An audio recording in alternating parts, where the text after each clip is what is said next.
میرا باپ روزانہ انجیکشن لگا کر ناجائز کام کرواتا تھا۔ پھر ایک رات میرا باپ نشے میں تھا اور اس نے بیٹی کا لحاظ بھی نہ کیا، اور پوری رات۔ کچھ لوگ ہماری زندگی میں اس طرح شامل ہوتے ہیں کہ ہماری زندگی بن جاتے ہیں۔ ہمیں اپنی زندگی ان کے بغیر ادھوری لگتی ہے۔ ان کے لیے محبت ہماری رگ رگ میں سما جاتی ہے اور خون کے ساتھ گردش کرنے لگتی ہے۔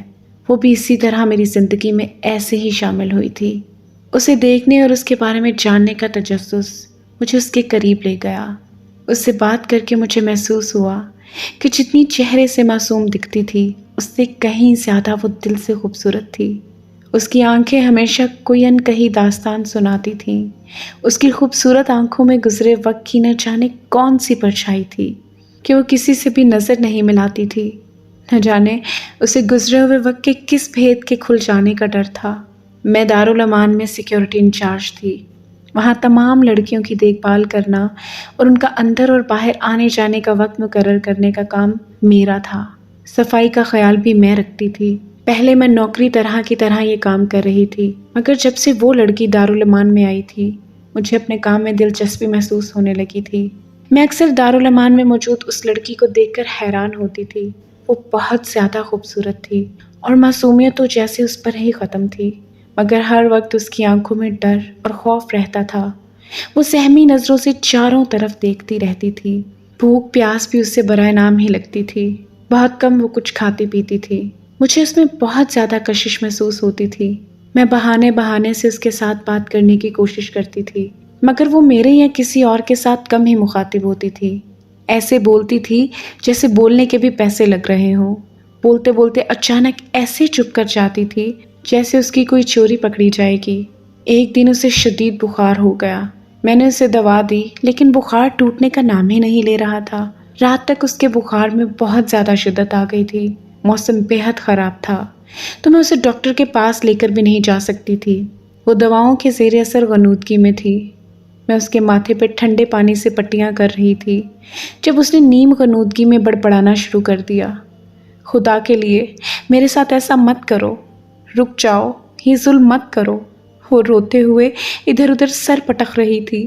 میں اس کی طرف دیکھ رہی تھی۔ وہ بہت کم عمر تھی اور میں سوچ رہی تھی اس کے ساتھ ایسا بھی کیا ظلم ہوا تھا جسے اب تک دل میں دبائے ہوئے بھول نہیں پائی تھی۔ کہیں نہ کہیں مجھے یقین ہو رہا تھا کہ ضرور اس کے ساتھ کوئی بھیانک حادثہ پیش آیا تھا جس نے کم عمری میں اسے اتنا سنجیدہ بنا دیا تھا۔ میں نے سوچ لیا تھا کہ پورے معاملے کا پتہ لگا کر رہوں گی۔ میں نے ہر طرح سے اس کے بارے میں معلومات حاصل کرنے کی کوشش کی تھی، مگر میں اس کے بارے میں کچھ بھی نہیں جان پائی تھی۔ بس اتنا پتہ چلا تھا کہ اس کی ماں اور باپ دونوں مر چکے تھے۔ گھر پر رشتہ داروں نے قبضہ کر لیا تھا اور وہ در در پہ ٹھوکریں کھانے پر مجبور تھی۔ جب اسے کوئی جائے پناہ نہ ملی تو وہ دارالامان چلی آئی۔ مگر یہ سب باتیں انسان کی زندگی کو مشکل بنانے کے ساتھ ساتھ انسان کو مضبوط بھی کر دیتی ہیں۔ جس طرح ڈری ہوئی وہ لگتی تھی، مجھے نہیں لگتا تھا کہ وہ زندگی کی مشکلوں کی وجہ سے اس طرح کی ہوئی ہے۔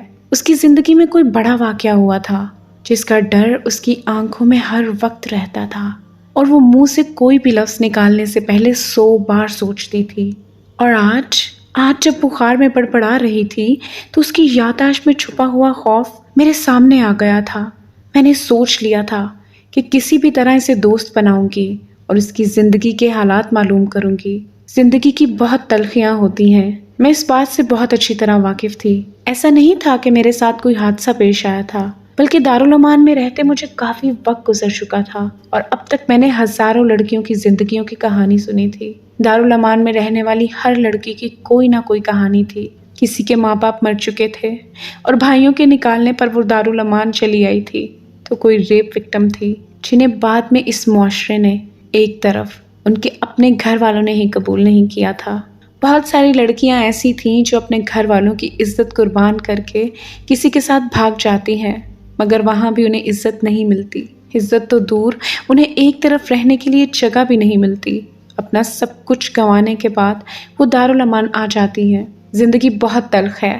ماں باپ کی لاڈلی اولاد کے منہ پر جب تھپڑ مارتی ہے تو زمانے کی ساری تلخیاں سامنے آ جاتی ہیں۔ یہاں دارالامان میں رہنے والے ہر لڑکی اور عورت اپنے اندر ہزاروں کہانیاں لیے ہوئے تھی، مگر میں نے آج تک ایسی کوئی بھی لڑکی نہیں دیکھی تھی۔ کچھ لڑکیاں ڈری سہمی ہوئی بھی آتی تھیں مگر بعد میں ٹھیک ہو جاتی تھی، مگر یہ لڑکی ٹھیک نہیں ہو رہی تھی۔ میری اس میں دلچسپی بڑھتی جا رہی تھی اور میں نے اس کی زندگی کے بارے میں جاننے کے لیے اس کے قریب ہونا شروع کر دیا تھا۔ کافی عرصہ میں کوششوں میں لگی رہی اس لڑکی کے قریب ہو جاؤں، مگر اتنا ہی ہوا کہ جب بھی وہ میری طرف دیکھتی تھی ہلکا سا مسکرا دیتی تھی۔ وہ نماز کی بہت پابند تھی، اکثر روزے بھی رکھا کرتی تھی۔ کئی بار راتوں کو سسکیوں کی آواز سننے پر تلاش کرتے ہوئے میں نے اسے سجدوں میں روتا ہوا پایا تھا۔ کوئی دکھ تو تھا جو بہت گہرا تھا، کوئی اذیت تو تھی جو اسے سکون نہیں لینے دیتی تھی۔ نہ جانے اس چھوٹی سی لڑکی نے ایسا کیا کیا تھا کہ بے سکونیاں اس کے مقدر میں لکھ دی گئی تھیں۔ عام دنوں کی طرح دن تھے جب پولیس دارالامان میں آ گئی۔ پولیس کا دارالامان میں آنا بہت بڑی بات تھی۔ مجھے لگا تھا کوئی مشہور مجرمہ دارالامان میں پناہ لے چکی ہے، مگر جب انہوں نے اس لڑکی کے بارے میں پوچھا تو میں چونک گئی۔ اس لڑکی کے سر پر اپنے باپ کے قتل کا الزام تھا۔ پولیس پوچھ گچھ کے لیے آئی تھی۔ ان کے پاس کوئی واضح ثبوت نہیں تھا جس کی بنیاد پر وہ اس لڑکی کو گرفتار کر پاتی، اس لیے بنیادی تفتیش کے بعد وہ وہاں سے چلے گئے تھے، مگر اس لڑکی کو وہاں سے کہیں اور جانے کی اجازت نہیں تھی۔ دارالامان میں سب حیران تھے کہ چہرے سے معصوم دکھنے والی لڑکی اصل میں اتنی گھنی ہے کہ اس کے باپ کے قتل کا الزام بھی اس کے سر پر ہے۔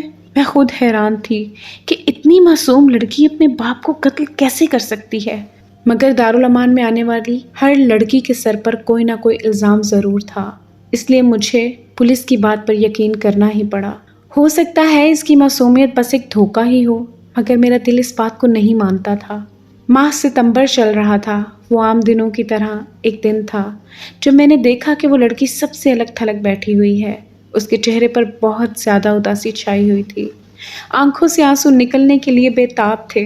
خدا جانے سب کے کون سے مراحل طے کر رہی تھی، اور اس کی زندگی کے متعلق دلچسپی لیتے ہوئے مجھے اس سے بہت زیادہ ہمدردی ہونے لگی تھی۔ میں اس کے پاس گئی اور اس کا سر پکڑ کر اپنے کندھے پر رکھ لیا۔ اس نے ایک نظر میری طرف دیکھا، آنکھوں میں ہلکا ہلکا پانی آنا شروع ہو گیا تھا۔ میں نے اس بات میں سر ہلایا تو وہ پھوٹ پھوٹ کر رو دی۔ میں خوش تھی کہ وہ رو رہی ہے، دل کا غبار آنسو کے ذریعے نکل رہا تھا۔ وہ اپنی تکلیف اور دکھ کو آنسو کے ذریعے بہا رہی تھی۔ اس کا پھوٹ پھوٹ کر رونا اس بات کی گواہی دے رہا تھا کہ وہ اپنی زبان کو بند رکھتے تھک چکی ہے۔ وہ زندگی کو اپنے معمول کے مطابق جینا چاہتی ہے، اور جو کوئی بھی دکھ ہے وہ اب اس سے برداشت نہیں ہو رہا، وہ اس دکھ سے باہر نکلنا چاہتی ہے۔ میں نے اسے جی بھر کے رونے دیا۔ ڈھیر سارا رونے کے بعد اس نے اپنا سر میرے کندھے سے اٹھایا تو میں نے اس کے آنسو صاف کیے۔ میں نے اسے کہا کہ وہ منہ دھو کر آ جائے، دوپہر کے کھانے کا وقت تھا۔ میں نے اس کے اور اپنے لیے کھانا لیا اور دوسری لڑکیوں سے کچھ الگ ہو کر اس کا انتظار کرنے لگی۔ اس کے آنے پر ہم نے کھانا کھایا اور برتن میں نے وہاں کی ایک ملازمہ کو پکڑا دیے۔ وہ میری طرف دیکھ رہی تھی جیسے مجھ سے کچھ کہنے کی اجازت مانگ رہی ہو۔ میں نے اس کے ہاتھ تھام لیے اور اسے کہا کہ وہ مجھے جو بھی کہنا چاہتی ہے بلا جھجک کہہ سکتی ہے۔ اس نے تشکر آمیز نظر سے میری طرف دیکھا اور کہا کہ وہ اپنے ماضی کے بارے میں مجھے بتانا چاہتی ہے۔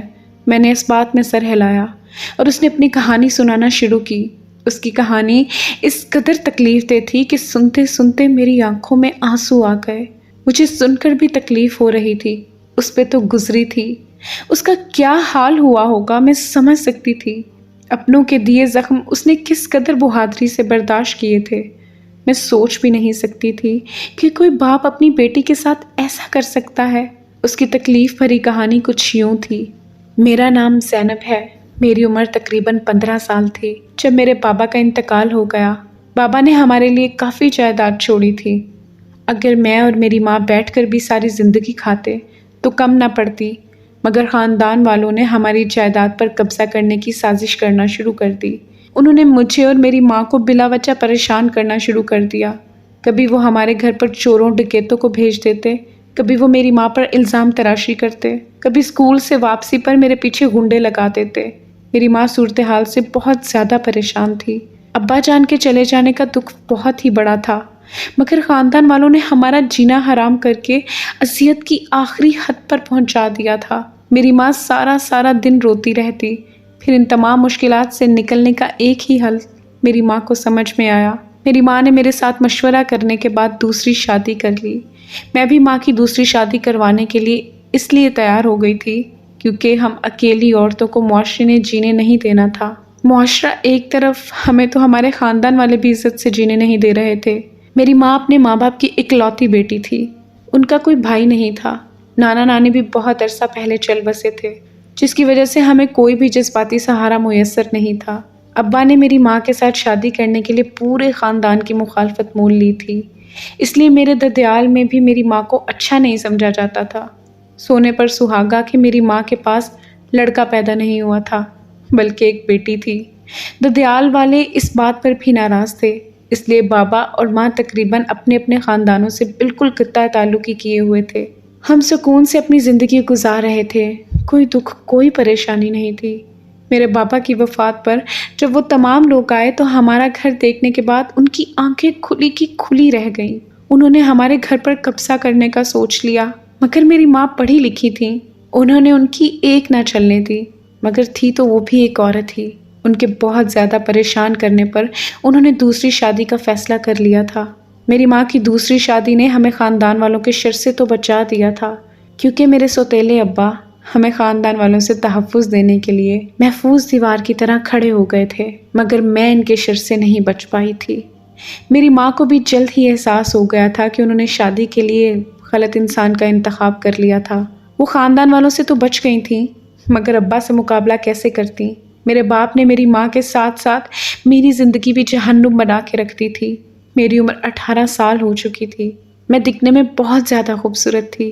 جو بھی ایک مرتبہ مجھے دیکھتا دوبارہ دیکھنے کی چاہ رکھتا۔ میرے ابا کی عیاشیوں سے تنگ آ کر میری ماں نے اسے پیسے دینے چھوڑ دیے تھے۔ میرے ابا کا میری ماں کے پیسوں سے پیٹ بھرنا بند ہوا تو اس نے میرا فائدہ اٹھانے کا سوچ لیا۔ میری ماں کی صحت بھی آہستہ آہستہ خراب ہوتی جا رہی تھی۔ پچھلے 1 سال سے وہ بہت زیادہ بیمار رہنے لگی تھیں اور دن بدن کمزور ہوتی جا رہی تھیں۔ میں حیران تھی کہ میری ماں کی اچھی بھلی صحت کو نہ جانے کیا ہوتا جا رہا ہے، مگر مجھے نہیں معلوم تھا کہ میرا سوتیلا باپ میری ماں کے ساتھ کیا کر رہا ہے، جس کی وجہ سے وہ دن بدن بیمار ہو رہی ہیں۔ میری ماں کی بیماری حد سے زیادہ بڑھ چکی تھی۔ جانے کون سی بیماری تھی جو اندر ہی اندر انہیں گھن کی طرح چاٹ کھا رہی تھی۔ میری ماں کی زندگی میرے لیے بے حد ضروری تھی، کیونکہ یہ دنیا مجھے ظالم نگلنے کے لیے تیار تھی۔ میں دن رات اپنی ماں کے ٹھیک ہونے کی دعائیں کرتی رہتی تھی، مگر نہ جانے انہیں ایسی کون سی بیماری لگی تھی جس کا علاج ممکن نہیں رہا تھا۔ میرا باپ ہر ہفتے میری ماں کو ڈاکٹر کے پاس لے کر جاتا تھا، مگر میری ماں کی بیماری ٹھیک ہونے کا نام ہی نہیں لے رہی تھی۔ ماں کی بیماری ٹھیک ہوتی بھی کیسے؟ میرا باپ جو کچھ میری ماں کے ساتھ کر رہا تھا، اس کے بعد میری ماں کی بیماری کوئی بڑی بات نہیں تھی۔ مجھے جب پتہ چلا تھا کہ میرے باپ نے میری ماں کے ساتھ یہ سب کچھ کیا، تب تک بہت دیر ہو گئی تھی۔ اس سے پہلے کہ میں اپنی ماں کے علاج کی کوئی تدبیر کرواتی، میری ماں کی زندگی کی ڈور ٹوٹ گئی۔ میرا دنیا میں کوئی نہیں رہ گیا تھا۔ میرا سوتیلا باپ میرا خیر خواہ ہونے کا دکھاوا کرنے لگا تھا، مگر اب میں اس کی اصلیت جان گئی تھی۔ یہ میری غلط فہمی تھی کہ میں اس کی اصلیت جان گئی ہوں۔ بہت کچھ تھا جسے جاننا ابھی باقی تھا۔ میری ماں کو مارنے کے ساتھ ساتھ وہ میرا استعمال بھی کر چکا تھا اور مجھے اس بات کی خبر ہی نہیں ہوئی تھی۔ وہ ہر روز کھانے میں نشہ آور ادویات ملا کر مجھے دے دیتا یا پھر مصنوعی درد پیدا کرنے والی کوئی دوا دے دیتا۔ میں جب تکلیف کا بتاتی تو مجھے انجیکشن لگا دیتا جس میں نشہ ہوتا تھا۔ انجیکشن لگنے کے بعد میں گہری نیند سو جاتی تھی اور وہ غیر مردوں کو اپنے گھر بلاتا تھا۔ میرے سوتیلے باپ نے یہ کھیل میری ماں کی زندگی میں ہی شروع کر دیا تھا، مگر میری ماں کی ذہنی حالت اس قدر تباہ ہو چکی تھی کہ اسے کچھ سمجھ ہی نہیں آیا تھا۔ میری ماں تب بیمار ہونا شروع ہوئی تھی جب اس نے میرے سوتیلے باپ کو عیاشیوں کے لیے پیسے دینا بند کیے تھے۔ اس نے میری ماں کو راستے سے ہٹانے کی سازش کرنا شروع کر دی اور اس سازش میں 100% کامیاب بھی رہا۔ کوئی انسان اپنے مفاد کے لیے اتنا بھی گر جاتا ہے کہ اسے زندگی ہی چھین لیتا ہے، قتل جیسے گناہ کا ارتکاب کر بیٹھتا ہے۔ میں سب اپنی آنکھوں سے دیکھ رہی تھی۔ میرے رشتہ داروں اور سوتیلے باپ نے اپنا مفاد پانے کے لیے جو کچھ بھی کیا تھا وہ سب ناقابل یقین تھا۔ اگر مجھ پر یہ حالات نہ گزرے ہوتے تو میں کبھی بھی کسی دوسرے کی بات پر یقین نہ کرتی۔ میرے باپ نے میری ماں کی زندگی میں ہی میرے ساتھ برا کرنا شروع کر دیا تھا۔ وہ اپنے دوستوں اور دوسرے امیر لوگوں سے پیسے لیتا تھا اور مجھے نشہ آور انجیکشن لگا کر مجھے ان کے حوالے کر دیتا تھا۔ مجھے گہری نیند میں ہونے کی وجہ سے پتہ نہیں چلتا تھا۔ صبح اٹھ کر اگر مجھے کوئی تکلیف بھی ہوتی تو میری ماں تو بیمار رہتی تھی اور سوتیلے باپ سے میں کچھ نہیں کہہ سکتی تھی، اس لیے چپ ہو جاتی تھی۔ میری ماں کے مرنے کے بعد میرے ددیال میں سے کوئی بھی نہیں آیا تھا۔ کفن دفن کے بعد میری ماں اور بابا کے چند دوستوں اور آس پڑوس کے لوگوں نے میری ماں کی نماز جنازہ پڑھائی اور اسے دفن کر دیا۔ مجھ پر غم کا پہاڑ ٹوٹا ہوا تھا، کسی بات کا ہوش نہیں تھا، اور ستم یہ ہے کہ مجھے سنبھالنے والا بھی کوئی نہیں تھا۔ اپنے پہاڑ جتنے بڑے غم کے ساتھ میں بالکل اکیلی تھی، مگر جو دکھ مجھے ملنے والا تھا اس کے سامنے تو یہ دکھ کچھ بھی نہیں تھا۔ ابھی آج کی رات مجھ پر یہ بات کھلنا بھی باقی تھی کہ میرے ساتھ کیا کچھ ہوتا رہا تھا۔ میرا باپ کافی دیر میرے پاس بیٹھا، مجھے چپ کرواتا رہا۔ وہ میرے لیے کھانا لے کر آیا اور زبردستی مجھے کھلانے کی کوشش کرنے لگا، جس پر میں نے اسے کہا میں کھا لوں گی، وہ میری فکر نہ کرے۔ میرا سوتیلا باپ مجھے بار بار کھانا کھانے کی تلقین کر رہا تھا، جسے میں نے ڈسٹ بن میں ڈال دیا تھا۔ اس کے بار بار اصرار سے تنگ آ کر میں نے اسے جھوٹ بول دیا کہ میں نے کھانا کھا لیا ہے۔ میری ماں کی موت کو بھی 24 گھنٹے بھی نہیں گزرے تھے، مجھے کھانے کا ہوش ہی کہاں تھا۔ اپنے سوتیلے باپ کی اتنی فکر پر بھی میں حیران ہو رہی تھی۔ اس رات میں بیڈ پر لیٹ گئی، مگر نیند میری آنکھوں سے دور تھی۔ میرا باپ میرے کمرے میں داخل ہوا تو میں سوتی بن گئی، کیونکہ مجھے اس سے ہمدردی بھرے بول نہیں سننے تھے۔ میں اس کی اصلیت جانتی تھی، وہ میری ماں کو بہت تنگ کرتا تھا اور اسی نے کچھ ایسا کیا تھا کہ میری ماں مر گئی تھی۔ مجھے یہ سب اس طرح معلوم ہوا تھا، میں نے اس سے کسی دوسرے آدمی سے بات کرتے ہوئے دیکھا تھا۔ تجسس کے ہاتھوں مجبور ہو کر میں اس کی بات سننے لگی تو جو میں نے سنا اس نے میرے ہوش اڑا دیے۔ وہ کہہ رہا تھا کہ میں نے بڑھیا کے مرنے کا انتظام کر دیا ہے، جلد ہی وہ خدا کو پیاری ہو جائے گی، اس کے بعد اس کی دولت پر میں عیش کرنے والا ہوں، میری تو پوری زندگی سنورنے والی ہے۔ یہی وجہ تھی کہ مجھے اس سے نفرت ہو گئی تھی۔ ابھی مجھے لیٹے کچھ ہی دیر ہوئی تھی جب میرا باپ ایک انجیکشن ہاتھ میں پکڑے میرے کمرے میں داخل ہوا۔ اس نے مجھے سوتا ہوا سمجھ کر وہ انجیکشن میرے بازو میں لگا دیے۔ میں اسے منع کرنا چاہتی تھی مگر نہیں کر پائی اور نیند سے میری آنکھیں بند ہوتی گئیں۔ صبح جب میں نیند سے جاگی تو میرا جسم درد سے ٹوٹ رہا تھا، مجھے اپنے ساتھ کچھ غلط ہو جانے کا احساس ہو رہا تھا، اور مجھے یاد آیا کہ اس سے پہلے بھی مجھے یہ تکلیف محسوس ہوتی رہی ہے۔ میرا باپ جتنا اصرار کر کے مجھے کھانا کھلانا چاہتا تھا اس میں بھی کچھ ملا ہوا تھا۔ میں نے سوچ لیا تھا کہ پوری بات کا پتہ لگا کر ہی رہوں گی۔ میرا باپ گھر پر نہیں تھا اور میں اس کے کمرے میں گھس گئی اور تلاشی لینے لگی۔ وہاں پر مجھے ایک دوائی والی ڈبی ملی جس کے اوپر ایک انجیکشن بنا ہوا تھا۔ میں نے اس ڈبی میں موجود دوائی اور شیشی میں ڈال لی اور اس میں پانی بھر کر رکھ دیا۔ میں جاننا چاہتی تھی کہ وہ کس چیز کا انجیکشن تھا اور میرا باپ مجھے کیوں لگاتا تھا۔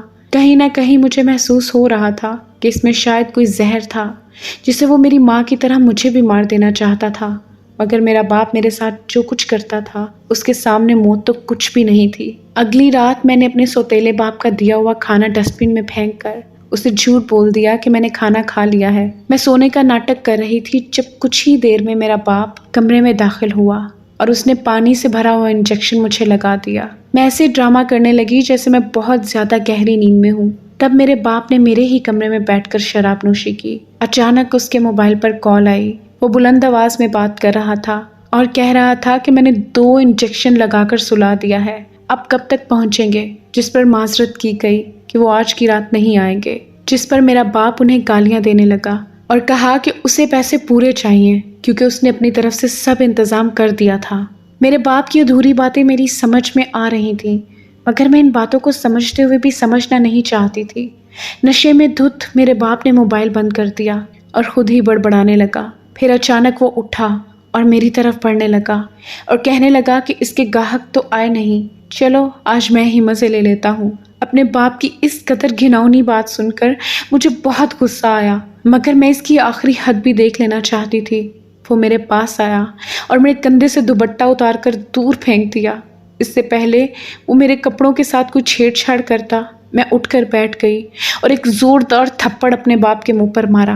میں اسے اس کریا فعل سے باز رکھنا چاہتی تھی، اسے احساس دلانا چاہتی تھی کہ سوتیلی ہی صحیح لیکن میں اس کی بیٹی ہوں، مگر اسے ہوش نہیں تھا۔ وہ حلال حرام کا فرق بھولے بس اپنی خواہش پوری کر لینا چاہتا تھا۔ جب مجھے اپنے بچاؤ کا کوئی اور راستہ نظر نہ آیا تو میں نے گملہ اٹھا کر اس کے سر میں دے مارا۔ اس کے سر سے خون کا فوارہ ابلنے لگا۔ میں نے وہاں سے بھاگ کر اپنی ماں کی ایک دوست کے گھر پناہ لی، اسے سب کچھ بتا دیا، جس پر میری ماں کی دوست مجھے دارالامان چھوڑ گئی۔ نشے میں ہونے اور خون زیادہ بہہ جانے کی وجہ سے میرا باپ مر گیا تھا، جس کا مجھے کوئی افسوس نہیں تھا۔ اتنی سی عمر میں نے قتل کر دیا تھا اور قاتلہ بن گئی تھی، مگر یہ قتل کرنا میری سب سے بڑی مجبوری تھی۔ پیچھے کے معاملات میری ماں کی دوست نے سنبھالے تھے اور پولیس میں یہی بیان دیا تھا کہ میری ماں کی موت کے بعد میں گھر میں موجود ہی نہیں تھی۔ اپنی کہانی سنانے کے بعد زینب سر جھکائے بیٹھی تھی اور اس کی آنکھوں سے آنسو ٹپ ٹپ گر رہے تھے۔ میں نے اسے دلاسا دیا اور پولیس کو یہ بیان دے دیا کہ جس دن اس کی ماں کی موت ہوئی تھی اس دن کفن دفن کے بعد سے زینب دارالامان میں تھی۔ اس طرح اپنے باپ کے قتل کے ایک الزام سے باعزت بری ہو گئی تھی، مگر ہم دارالامان میں ہی ایک دوسرے کے ساتھ خوش رہتی ہیں۔ بات یہ نہیں تھی کہ میں نے اسے پولیس کے حوالے نہیں کیا تھا اور اس کا سچ چھپایا تھا۔ حقیقت یہ تھی کہ زینب نے جو کچھ کیا تھا اپنی عزت بچانے کے لیے کیا تھا۔ اس کا ارادہ اپنے سوتیلے باپ کو مارنے کا نہیں تھا، وہ بس اپنا دفاع کرنا چاہتی تھی۔ اللہ تعالیٰ سب بہنوں اور بیٹیوں کی عزت کی حفاظت کرے اور ان کو بھیڑیوں کی ہوس سے بچائے، آمین۔